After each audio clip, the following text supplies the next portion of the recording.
രാജ്യത്തെ ബഹുഭൂരിഭാഗം ജനങ്ങളും ആദരിക്കുന്ന ബഹുമാനിക്കുന്ന ശ്രീരാമക്ഷേത്രം അതൊരു യാഥാർത്ഥ്യമാണ്. അത് രാജ്യം അതിൽ നിന്നും നമുക്ക് പുറകോട്ട് പോകുവാൻ സാധിക്കുകയില്ല.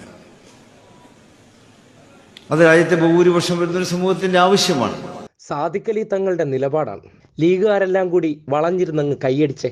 സംഘികൾ പോലും ഒരുപക്ഷെ രാമക്ഷേത്ര വിഷയത്തിൽ ഈ നിലപാട് പറയില്ല. ആഹാ, ലീഗിന്റെ വിശാലമായിട്ടുള്ള മതേതര കാഴ്ചപ്പാട്.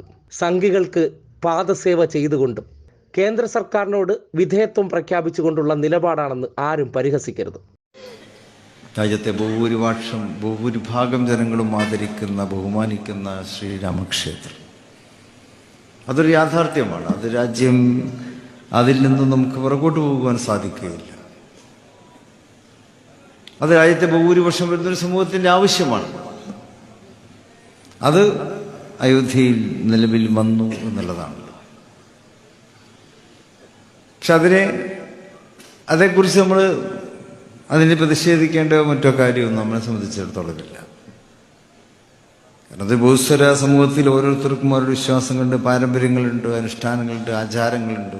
അതനുസരിച്ച് മുന്നോട്ട് പോകുവാൻ നമ്മുടെ രാജ്യത്ത് സ്വാതന്ത്ര്യം.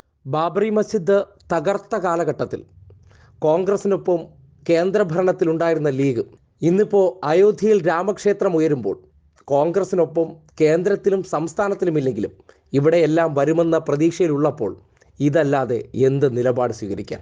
ഒപ്പമുള്ള അണികളെ സംബന്ധിച്ചെങ്കിലും ഒരു തിരിച്ചറിവ് വേണം.